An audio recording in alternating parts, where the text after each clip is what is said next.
வணக்கம், இது தமிழ் குரல். நான் உங்கள் பானு. அதாவது இந்த படையப்பா படத்துல ரஜினி சொல்லுவார் பார்த்தீங்களா, செந்தில் பொண்ணு பார்க்க போவாரு. அப்ப சொல்லுவார், மாப்பிள்ளை அவரு தான், ஆனா சட்டை என்னது அப்படின்னு. இப்போ நேரடியா இந்த டைலாக் யாருக்கு சரியா பொருந்தும் அப்படின்னு பார்த்தீங்கன்னா, ஆதவ அர்ஜுனா அவர்களுக்கு தான் பொருந்தும். என்னடா ஆட்சி அமைச்சதுலேருந்து அண்ணன் பேட்டியே கொடுக்க மாட்டாரு, எதுக்கு எடுத்தாலும் இவர் வந்து நின்றுக்கிறாரு, இவர் தான் விளக்கம் சொல்கிறாரு, இவர் தான் ப்ரெஸ் மீட் பண்ணுறாரு. அதிமுகலேருந்து குதிரம்பேரை பண்ணி கூட எம்எல்ஏக்கள் இங்கே வந்தால் இவர் தான் சந்திக்கிறார், இவர் தான் சால்வை போத்துறாரு, இவர் தான் ஐடி கார்டு கொடுக்குறாரு. ஒரு கட்டத்தில் மக்களே குழம்பிட்டாங்க, உண்மையிலே முதல் யார் தான், இவர் சிஎம்மா அவரு சிஎம்மா, எல்லாமே இவர் தானே பண்ணிட்டு இருக்காரு. இப்போ இது எதுக்காக இந்த வேலை பண்ணிட்டு இருக்காரு? ஒன்று, விஜய் அவர்கள் ப்ரெஸ்ஸை சந்திக்க மாட்டாரா, அதற்கு வந்து ப்ரெஸ்ஸை சந்திக்கிறதுக்கான தைரியம் இல்லையா, அதை சப்பக்கட்டு கட்டுறதுக்காக ஆதவ அர்ஜுனா அவர் வராரா? ஏன்னா அந்த கட்சியில் அதிகப்படியாக இதுவரை ப்ரெஸ்ஸை சந்தித்தது ரெண்டே பேர் தான். ஒன்று ஆதவ அர்ஜுனா, இன்னொன்று செங்கோட்டையன் அவர்கள். ஸோ செங்கோட்டையன் அவர்களை விட அந்த கட்சியில் முடிவு எடுக்கிறத, யார் என்ன எப்படி எதை நடத்தணும் அப்படின்ற எல்லா முடிவும் எடுக்கிறத ஆதவ அர்ஜுனா அவர்களாக இருக்கிறாரு அப்படின்ற ஒரு பேச்சு போயிட்டுருக்கு. ஸோ இதை டிவிகே பாய்ஸே வந்து விரும்பலை. இவன் என்னடா நம்ம அண்ணனுக்கு ஓட்டு போட்டால் சிஎம் என்னென்ன வேலை பண்ணுமோ அது எல்லாத்தையுமே இவன் பண்ணிட்டு இருக்கான், என்ன பிரச்சனை இவனுக்கு, அண்ணனை ஓவர்டேக் பண்ணி போயிட்டு இருக்கான் இவன் அப்படின்ட்டு தாவேகா வாய்ஸே வந்து கதற ஆரம்பிச்சிருக்காங்க. ஆனால் இதுக்கெல்லாம் பின்னணி என்ன அப்படின்னு பார்த்தீங்கன்னா, மார்ட்டின் குடும்பத்தோடைய ஒரு வேலை போயிட்டு இருக்கு அப்படின்றது தான் இதுக்கான பின்னணி. மார்ட்டின் குடும்பத்துக்கும் ஆதவ அர்ஜுனா ஆக்டிவாக இருக்கிறதுக்கும் என்னம்மா சம்பந்தம் அப்படின்னு கேட்டிங்கன்னா, ஆதவ அர்ஜுனாவை எப்படியாவது துணை முதலமைச்சராக உட்கார வைக்கணுன்ற இடத்துக்கு மார்ட்டின் குடும்பம் இப்போ நெருக்கடிக்கு ஆளாக்கப்பட்டிருக்கு. யாரால் ஆளாக்கப்பட்டிருக்கு அப்படின்னு பார்த்தீங்கன்னா, அது மோடி அவர்களால், அமித்ஷா அவர்களால், சுருக்கமாக சொன்னால் பாஜக கவர்மெண்டால் அந்த நெருக்கடி மார்ட்டின் குடும்பத்துக்கு கொடுக்கப்பட்டிருக்கு. அதாவது ஏற்கனவே டிவிக்கே 118 அப்படின்ற தனிப்பெரும்பான்மை எடுக்கல. இந்த 118 தனிப்பெரும்பான்மை எடுக்காதனால ஃபஸ்ட்டு என்ன சொன்னாங்க அப்படின்னா, லீமா ரோஸ், அதாவது ஆதவ அர்ஜுனா அவங்களுடைய மாமியார் தான் முத வெளியே வந்து பேட்டி கொடுத்தாங்க. அண்ணன் எடப்பாடி அவர்களும் தாவேகாவுடைய முதல்வர், அதாவது தாவேகாவும் இபிஎஸும் வந்து சேர்ந்து பேசுகிறாங்க, நல்ல முடிவு வரும், பேசிட்டு இருக்காங்க அப்படின்ற ஒரு நரேஷனே அவங்க தான் வந்து வெளியே வந்து சொல்கிறாங்க. இந்த மாதிரி ஒரு விஷயம் போயிட்டு இருக்குன்னு அவங்க தான் சொல்கிறாங்க. ஆனால் அதை அப்படியே மடம் பார்த்துருக்கு. அதாவது ஆளுநர் வந்து உங்களுக்கு பெரும்பான்மை இல்லை, யாரை வேணாலும் நீங்கள் ஆட்சி அமைக்க வரலாம் அப்படின்ற ஒரு அறிவிப்பு வெளியான அடுத்த நைட்டு தாவேக்கால ஒரு விஷயம் வந்து பரப்பப்படுது. அது அதிமுகவும் திமுகவும் சேர்ந்து கூட்டணி வைக்க போகிறாங்க அப்படின்ற ஒரு பேச்சுவார்த்தை போகுது அப்படின்ற ஒரு நரேஷன் வந்து ரொம்ப தீயா பரவுது. ஆனால் அப்படியான கூட்டணிகள் வைக்கவில்லை.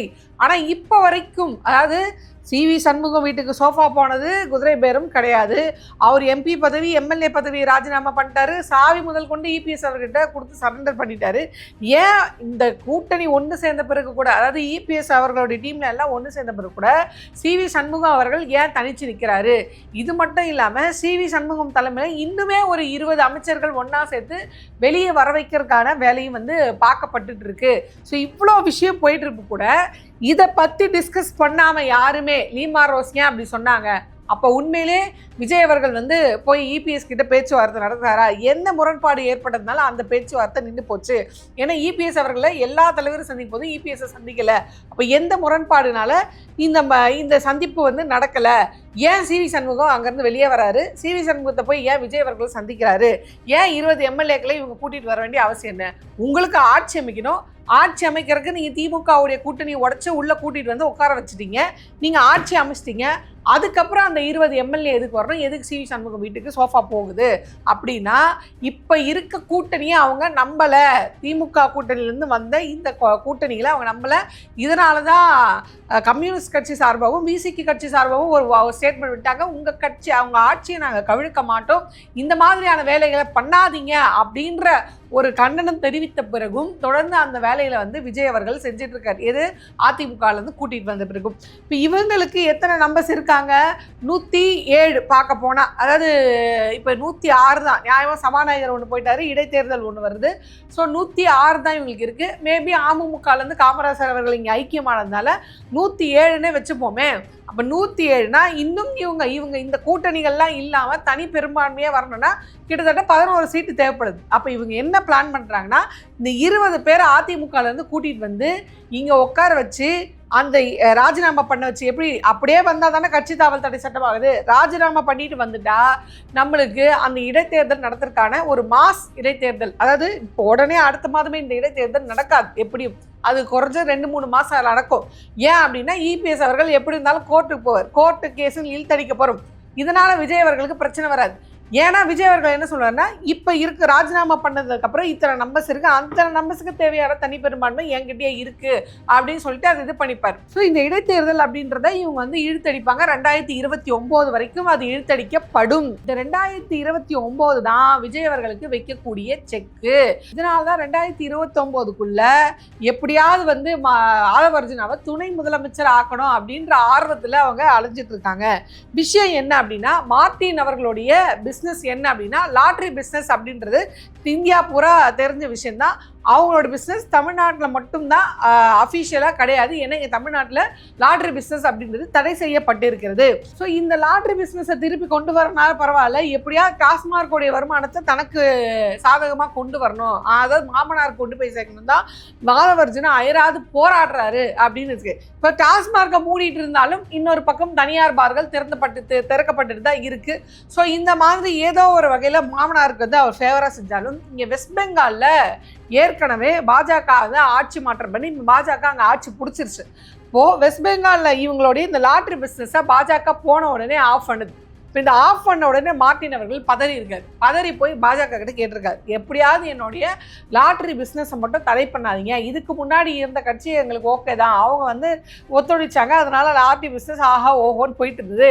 இப்போ நீங்கள் வந்து இதை தடை பண்ணுறீங்க, இது எனக்கு மிகப்பெரிய லாஸாக இருக்கும், அதனால் உடனடியாக வெஸ்ட் பெங்காலில் எப்படியாவது நீங்கள் இந்த லாட்ரி பிஸ்னஸ்க்கு தடை இல்லாத ஒரு நிலையை கொடுக்கணும் அப்படின்னு கேட்டிருக்காங்க.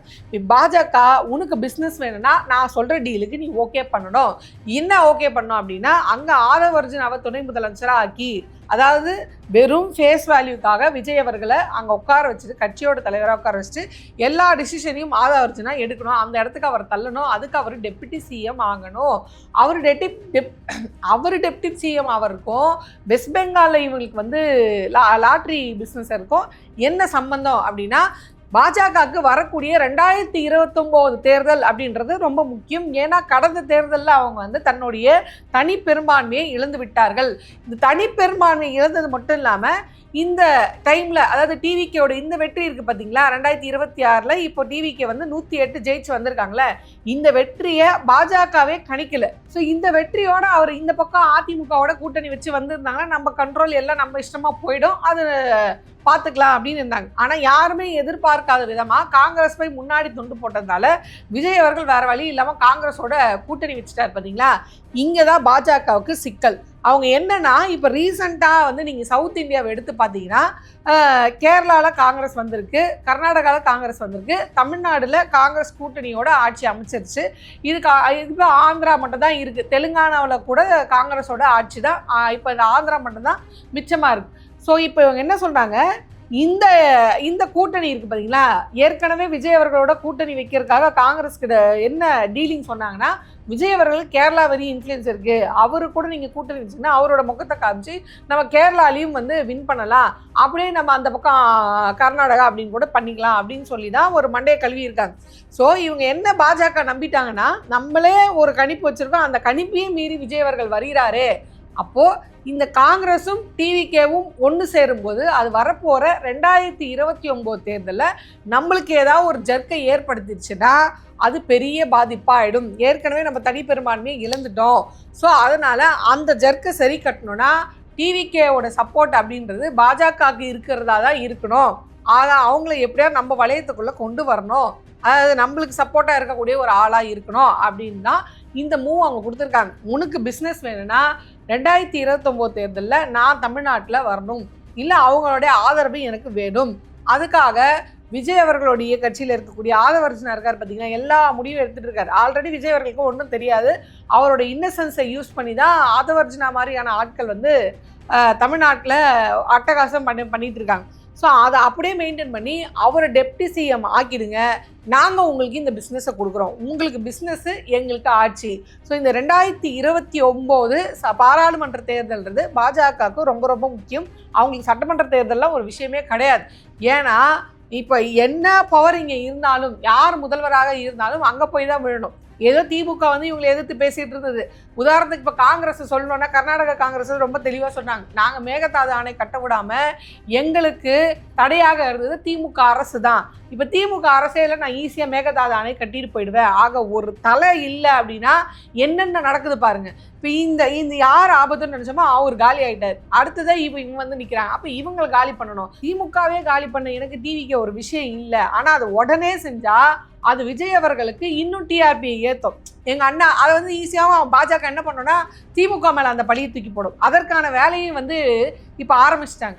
என்ன அப்படின்னு பார்த்தீங்கன்னா, திமுகவும் பாஜகவும் கூட்டணி வைக்க போது விஜய் அடிக்கிறதுக்காக இந்த மாதிரி ஒரு வேலையை வந்து திமுக பண்ணுது அப்படின்ற ஒரு பொய்யான நரேஷனை வேட்மனே வந்து இறக்கி விட்டுருக்காங்க.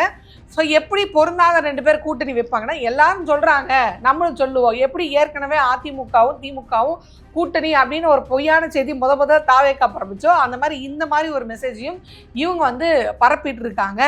ஸோ இவங்களுக்கு என்ன அப்படின்னு பார்த்தீங்கன்னா, ஒரே லட்சியம் தான், திமுகவை அழித்தொழிக்கணும். அது மட்டும் இல்லாமல் அதிமுக ஆல்ரெடி அவங்க ஒழிச்சிட்டாங்க.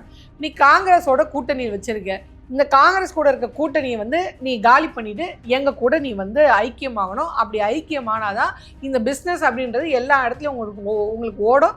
அப்போ நீ வந்து உங்கள் மருமகனுக்கு ப்ரெஷரை கொடுத்து எப்படியாவது அவரை டெப்டி சிஎம் ஆக்கி நாங்கள் என்னென்ன திட்டங்கள் கொண்டு வரோமோ அப்படி எல்லாத்துக்குமே அவர் வந்து கையெழுத்து போடுற மாதிரி, அதாவது இவர் சொன்னால் அவர் கேட்க போகிறாரு, அதனால் அவரை வச்சு மூவ் பண்ணலாம் அப்படின்ற ஒரு ஐடியாவில் பாஜக இருக்கிறதாக ஒரு தகவல் வந்து வெளியாகிருக்கு. இதனால தான் இப்போ இந்த மாதிரி ஒரு நிலைப்பாடை எடுக்கிறாங்கன்னு வச்சுக்கோங்களேன். குறிப்பாக ஆதவர்ஜுனா டெப்டி சிஎம் ஆகிட்டாருன்னு வைங்களேன்.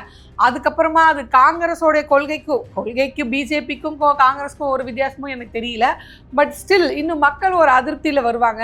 இல்லை கம்யூனிஸ்டோ இல்லை விசிகாவோ மேபி ஐயோ இதெல்லாம் நம்மளோட கொள்கைக்கு ஒரேடியாக மோசமாக இருக்கே அப்படின்னு நினச்சிட்டு இவங்கெல்லாம் வெளியே வந்துட்டாங்கன்னா, இவங்கள நம்பி நான் இல்லை, எனக்கு ஆல்ரெடி இங்கே தனி பெரும்பான்மை இருக்குது அப்படின்னு இந்த கூட்டணி கட்சிகளுக்கு டாட்டா பாய் பாய் எந்த நேரத்துலையும் காட்டுறதுக்கு ரெடியாக இருக்கணும். அப்படின்னா ஆதவர்ஜுனாவும் அவர்களது மாமியார் லீமா ரோஸும் சேர்ந்து அதிமுகவை 2ஆக உடைத்து அந்த 20 பேரை இங்கே கொண்டு வராங்க. 20 பேர் நின்னா நம்ம 11 பேர் ஜெயிக்க மாட்டோமா? ஏற்கனவே 107 ஃபர்ஸ்ட் ஒரு 11 வைங்களேன், 118 நம்ம அசால்ட்டாக நம்ம எம்எல்ஏக்களாகவே இருந்துட்டு போவோம். எதுக்கு இவங்களுடைய ஆதரவு? நாளைக்கு வெளியே போகிறேன், நீ இந்த மாதிரி வேலை சொன்னால் போயிட்டு வா, ஒன்றும் பிரச்சனை இல்லை அப்படின்னு டாட்டா காமிச்சிடலாம் அப்படின்ட்டு ஆதவர்ஜுனா அவர்களும் அவங்களோட மாமியாரும் சேர்ந்து தான் அதிமுகவில் இந்த 20 பேரை சிவி சண்முகத்தோடைய தலைமையில் உடச்சி வெளியே கூட்டிகிட்டு வர்றதுக்கான வேலைகள் பார்த்து கொண்டு இருக்கிறார்கள். இப்போதைக்கு வேணால் அது வந்து ஆற போட்ட மாதிரி இருக்கலாம். அது கூட எதுக்காக அந்த ஒன்றிணைப்பு கூட இருந்திருக்கும் எனக்கு தெரிஞ்சு பார்த்தீங்கன்னா, இபிஎஸ் அவர்கள் சில கம்ப்ளைண்ட் கொடுத்துருக்காரு பார்த்தீங்கன்னா ஆளுநர்கிட்ட, அதை வாபஸ் வாங்க வைக்கிறதுக்காக, இபிஎஸ் அவர்களை கண் துடைக்கிறதுக்காக இந்த மாதிரி நான் ஒன்று சேர்ந்துட்டோம், நீங்கள் தான் என்றைக்குமே நிரந்தர பொதுச் செயலாளர், நீங்கள் வாங்க அப்படின்னு சொல்லி நாங்கள் சரண்டர் ஆகிட்டோம் அப்படின்னு சொல்லிட்டு இந்த பக்கம் சிவி சண்முகம் அவர்களை இந்த பக்கம் போகாமல் அப்படியே இருப்பா, நீ காத்துட்டே இரு, என்னைக்கு இங்கே செட் ஆகுதோ அன்றைக்கி உடச்சின்னு நாங்கள் இங்கே வெளியே வந்துடுறோம், இந்த 20 பேருக்கு இடைத்தேர்தல் நடத்தி அவங்களோட எம்எல்ஏக்காவே ஆகிடலாம். இப்போ எதுவுமே எனக்கு ஒத்து வரல, விஜயும் ஒத்து வரல, ஆதவர்ஜுனாவும் வந்து சரியாக அவர் கொடுத்த வேலையை செய்யலை அப்படின்னா 2029 மறுதேர்தல் வர்றதுக்கான வேலையை நாங்கள் வந்து பார்ப்போம் அப்படின்ற ஒரு அதாவது பாஜக பார்க்கும். எப்படின்னா, ஒன்று ஒரே நாடு ஒரே தேர்தல் பில்லை பாஸ் பண்ணி அதை அவசரமாக 2029 ஏன்னா அவங்களுடைய நோக்கமே என்ன, ஒரே நாடு ஒரே தேர்தல். அது எதுக்கு நான் 2031 வேற நான் வர கலைக்கணும், அதெல்லாம் வேண்டாம். 2029 மொத்தமாக சட்டமன்ற தேர்தல், பாராளுமன்ற தேர்தல், ஒரே நாடு ஒரே தேர்தல் மொத்தமாக முடிச்சிருவோம் அப்படின்னு சொல்லி அந்த வகையில் இந்த ஆட்சியை கவிழ்க்கிறதுக்கான வேலையை பார்க்கலாம். அப்படி இல்லைன்னா ஏற்கனவே இவங்களே வாண்டடாக போய் சொல்லியிருக்காங்களே, சிபிஐ விசாரணை வேணும், உச்சநீதிமன்றத்துடைய ஓய்வு பெற்ற நீதிபதி தலைமையில தான் வந்து எங்களுக்கு விசாரணை வேணும்னு மாநாட்டா போய் சிக்கியிருக்காங்களே, அந்த ஃபைலை தூசி தடி தூக்கலாம். இல்லாம அதுல கூட ஆதவர்ஜின புசியானந்தானமா வந்து A1 A2 இருக்காங்க. அந்த விஜய் அவர்கள் விசாரணைக்கு தானே கூப்பிட்டாங்க, சாட்சியா தானே கூப்பிட்டாங்க. அப்படின்னா 1க்கு 3 முறை கூப்பிட்டதுல ஒரு சமயம் ஒரு ஸ்ட்ராங்கான நியூஸ் வெளியே வந்தது, விஜய் அவர்கள் மீது FIR பாயப்படும் அப்படின்ற ஒரு நியூஸ் வந்தது.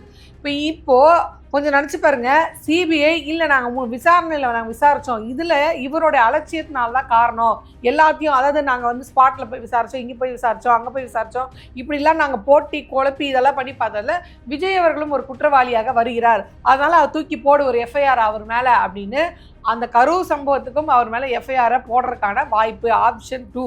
2வது, இவர் மேலே ஏற்கனவே இந்த ஊழல் குற்றச்சாட்டு, அதாவது இந்த புலி படத்துக்கு 15 கோடி வருமான வரி ஏய்ப்பு பண்ணதில் 1.5 கோடி அவர் வந்து இன்னுமே கட்டாமல் சுற்றிட்டு இருக்காரு. ஸோ அதை ஒரு கேஸாகவும் போடலாம் அப்படின்னு இதுக்கு 4வதாக இப்போ இன்னொரு கேஸ் வந்து போயிட்டு இருக்கு. அதுதான் வந்து இப்போ சமீபமாக நீதிமன்றம் சொல்லிச்சு, விஜய் அவர்கள் அதாவது குழந்தைகளை வந்து எலெக்ஷனில் யூஸ் பண்ணியிருக்காங்க, இது தேர்தல் விதிமுறைக்கு புறம்பானது, இதை எப்படி தேர்தல் ஆணையம் வேடிக்கை பார்த்தது, தேர்தல் ஆணையம் விஜயும் இதற்கான விளக்கத்தை தெரிவித்தாக வேண்டும் அப்படின்னு அந்த ஒரு கேஸ் அப்படின்னு இன்னும் 2-3 CBI கேஸ்கள், ED ரெய்டுகள் விடப்படலாம். இதுக்கு இப்போ இந்த மாதிரியான இத்தனை ஆப்ஷன்களை வச்சுட்டு பாஜக ரெடியாக இருக்கு. ஆனால் அது இப்போ செய்யாது, ஒரு 6 மாதமோ 1 வருஷமோ விளையாட விட்டு செய்யும் அப்படின்ற தகவல் வருது. ஸோ இந்த 6 மாதம் 1 வருஷத்துக்குள்ள ஒன்றால் சிம்பிளாக நான் சொல்கிறேன் பாருங்க, இந்த வடிவேல் ஒரு காமெடியில் சொல்லுவார்ல, அவன் டீ கடையை அடைச்சிட்டு ஓடி போயிட்டானா இந்த ஏரியாவில் நம்ம தான், இல்லை அவன் அடைக்காமல் அப்படி இருந்தானா நம்ம தப்பிச்சு போயிடுவோம், அவன் தான் டான் அப்படின்னு சொல்லுவார்ல, அந்த விஷயம் தான். நீ ஒன்று எனக்கு ஒத்துவா, நான் சொல்கிறபடி செய், அப்படி இல்லைன்னா நான் உனக்கு என்ன செய்யணுமோ அதை செய்வேன். ஸோ அதனால தான் நீங்கள் எந்த இடத்துலையுமே பாருங்கள், விஜய் அவர்கள் வந்து மோடிஜியை வந்து எதிர்த்து, அதாவது பிஜேபியை எதிர்த்து பேசினதே கிடையாது. அதாவது வெஸ்ட் பெங்காலில் வந்தே மாதரம் பாடலை, கேரளாவில் இவங்க கூட கூட்டணியில் இருக்காங்க பார்த்தீங்களா, டிவிக்கு கூட கூட்டணியில் இருக்காங்க பார்த்தீங்களா, அந்த காங்கிரஸ் கட்சியும் இப்படி தான் பதவி ஏற்றுக்கிறாங்க. அவங்களோட இதில் கூட வந்தே மாதரம் முழுமையாக விஜய் அவர்களுடைய பதவியேற்பு விழாவில் பாடப்பட்டது போல முழுமையாக பாடப்படவில்லை. காரணம் கேட்டதுக்கு நீ பாடணும் தான் சொல்லியிருக்க, முழுசாக பாடணும்னு சொல்லலை. அந்த மீதி இருக்கக்கூடிய வரிகள் வந்து ஒரு மதசார்பற்ற வரிகளாக இல்லை, அது ஒரு குறிப்பிட்ட மதத்தை இது பண்ணுற மாதிரி இருக்குது, அதனால் அதை நாங்கள் பாட மாட்டோம் அப்படின்னு சொல்லி காங்கிரஸ் ஒரு விளக்கம் கொடுக்குது. இப்படி இவங்க கூட்டணியில் இருக்கவங்க பிஜேபியே நேரடியாக ஆட்சி செய்யக்கூடிய மாநிலங்களில் கூட வந்தே மாதர பாடல் பாடப்படவில்லை. ஆனால் இங்கே விஜய் அவர்கள் முழுக்க வந்தே மாதரம் பாடி தேசிய கீத காடி 3வதாக வந்து தமிழ்தாய் வாழ்த்து பாடுறாரு. அந்த தமிழ்தாய் வாழ்த்து பாடுறதுக்கு பர்மிஷன் இங்கேருந்து போய் அங்கே கேட்டு வர்றாரு, தமிழ்தாய் வாழ்த்தை முதல் இடத்துல பாடலாமா அப்படின்ட்டு. இவ்வளவுக்கும் மீறி ரொம்ப சிம்பிளாக சொல்கிற, திருவள்ளுவருக்கு காவி உடை கொடுத்து திருவள்ளுவர் தினம் கொண்டாடி இருக்காங்க ஆளுநர்ல. இது வரைக்கும் நம்ம வருஷம் திருவள்ளுவர் தினம் இப்போ கொண்டாடுவோம், ஜனவரி மாதம் கொண்டாடுவோம், பொங்கல் வரல அப்போதான் திருவள்ளுவர் தினம் அப்படின்னு நம்ம கொண்டாடுறது வழக்கம் இத்தனை வருஷமா. இப்போ திடீர்னு நீங்கள் என்ன உங்கள் ஆசைக்கு ஒரு திருவள்ளுவர் தினம் திடீர்னு கொண்டாடுறீங்க, இப்போ இது எதனால் வருது? அதுவும் காவி கலர் உடை கொடுத்து ஏன் கொண்டாடுறீங்க? இப்போ இதை ஏன் வந்து தமிழக அரசு வந்து எதிர்ப்பு தெரிவிக்க மாட்டேங்குது? இதே திமுக அரசாக இருந்தால் அப்படி காவி கலரில் நாங்கள் போட மாட்டோம் அப்படின்னு அந்த கலரையே மாற்றி வெள்ளை துணி கொடுத்து திருப்பி எல்லாருக்கும் பொதுவானவர், அவர் ஒரு மதத்தை சார்ந்தவர் அல்ல, திருக்குறள் அப்படின்றது அது ஒரு பொது உடைமை அப்படின்னு தான் பேசிகிட்டு இருந்தாங்க, அது எல்லாருக்குமானது அப்படின்னாங்க. அது தமிழ்ன்றது எல்லாருக்குமே இப்போ இதுவானது தான். அப்படி இருக்கும்போது அதை ஒரு குறிப்பிட்ட காவி கலர் கொடுத்து திருவள்ளுவரையோ திருக்குறளையோ இந்து மதத்துக்கான அடையாளமாக மாற்றுறது, பூணல் போடுறது, பட்டடிக்கிறது அப்படின்ற வேலையில் பாஜக இறங்கியிருக்கு. மறுபடியும் அது வேலையை காமிச்சிருக்கு. இது வரைக்கும் தமிழக அரசு அதுக்கான கண்டனம் தெரிவிக்கல. ஏன் அப்படின்ற கேள்வி வருது இல்லையா? ஆக அவர் ஒருபோதும் பாஜகவை எதிர்க்க மாட்டார். எனக்கு தெரிஞ்சு இதுதான் நடக்கும். டெபுட்டி சிஎம்மாக ஆதவர்ஜுனாவாக ஆக்குவாங்க, இவர் அமைதியாக தான் இருப்பார், விஜய் அவர்கள் அமைதியாக தான் இருப்பார், அவங்க பாஜகவை எதிர்க்க மாட்டாங்க, சில விஷயங்கள்லாம் வரும், அதெல்லாம் இவங்க ஏற்றுப்பாங்க. அப்படி ஏன் ஏற்றுக்கிறீங்க அப்படின்னு இவங்க கண்டனம் தெரிவித்தாலும் தெரிவிக்கலாம், நல்ல வேலை. ஏன்னா இப்போ நிறைய விஷயத்துக்கு கூட்டணி கட்சிகள், அது விசிகாவோ ஐஎம்எல்லோ இல்லை கம்யூனிஸ்ட்டுகளோ வந்து கண்டனம் மாதிரி தெரிவிக்கிறாங்க. அது பெரிய கண்டனம் மாதிரி ஒன்றும் இல்லை. நாங்கள் இங்கே தான் இருப்போம், எங்கேயும் போயிட மாட்டோம், கட்சி ஆட்சியை கலைக்க மாட்டோம், நீங்கள் பயப்படாதீங்க அப்படின்ற மாதிரியான ஒரு சாஃப்ட் கண்டனங்களை தான் அவங்க தெரிவிச்சிட்டு இருக்காங்க. மேபி அது அமைச்சர் பதவி கொடுத்த மாற்றமா என்னன்னு நம்மளுக்கு தெரியல. ஸோ அவங்களும் அதை வந்து கண்டனம் தெரிவிப்பாங்களா மாட்டாங்களா? அப்படி ஒரு வேளை கண்டனம் தெரிவித்தா நீங்கள் ஆட்சியை கவிழ்க்கிறன்னு வெளியே போனீங்கன்னா, இருக்காங்க அதிமுகலேருந்து வந்த 20 எம்எல்ஏக்கள் ரிசைன் பண்ணாங்கல்ல, அதில் நிறுத்தி 11 எம்எல்ஏ எங்களுக்கு தேவையானதை ரெடி பண்ணி நான் தனிப்பெரும்பான்மையாக உட்காந்துருவேன் அப்படின்ற பிளானில் தான் விஜய் அவர்கள் இருக்காரு. இதற்கான முழு மூச்சு வேலையில் வந்து மார்ட்டின் அவர்களுடைய குடும்பம், அதாவது மார்ட்டின் அவர்களுடைய மனைவி லீமா ரோஸ் அவர்கள், ஆதவர்ஜுனா அவர்கள், அந்த பக்கம் பாண்டிச்சேரியில் இன்னொருத்தர் இருக்கார் பார்த்தீங்களா அவரு, இப்படி எல்லாம் குடும்பமாக இறங்கியிருக்காங்க. ஸோ இப்படி ஒட்டுமொத்த தமிழ்நாட்டுமே மார்ட்டின் அவர்கள் குடும்பத்துக்கு அடமானம் வைக்கிறதுக்கான வேலையில் தான் வந்து ஆதவர்ஜுனா இறங்கியிருக்காரு. இதுக்கு விஜய் அவர்களும் துணை போகிறாரா அப்படின்றத நம்ம கேள்வி. ஸோ பொறுத்தது பார்ப்போம். பிஜேபியோட லாபி அப்படின்றது தாவேக்காவை எப்படி அடுத்து காலி பண்ண போகுது. ஆல்ரெடி அதிமுக முடிச்சிட்டாங்க, அடுத்து தாவேக்காவுக்கு வருவாங்கன்னு நான் நினைக்கிறேன். ஆனால் ஒன்று மட்டும் சொல்கிறேன், பாஜக எதையுமே எடுத்தும் கவுத்தும் செய்யாது, ரொம்ப ஸ்லோ பாய்சன் மாதிரி செய்யும். அந்த ஸ்லோ பாய்சனுக்கு எப்படி இவங்க பலியாகிறாங்களா இல்லையான்றதை பொறுத்து இருந்து பார்ப்போம்.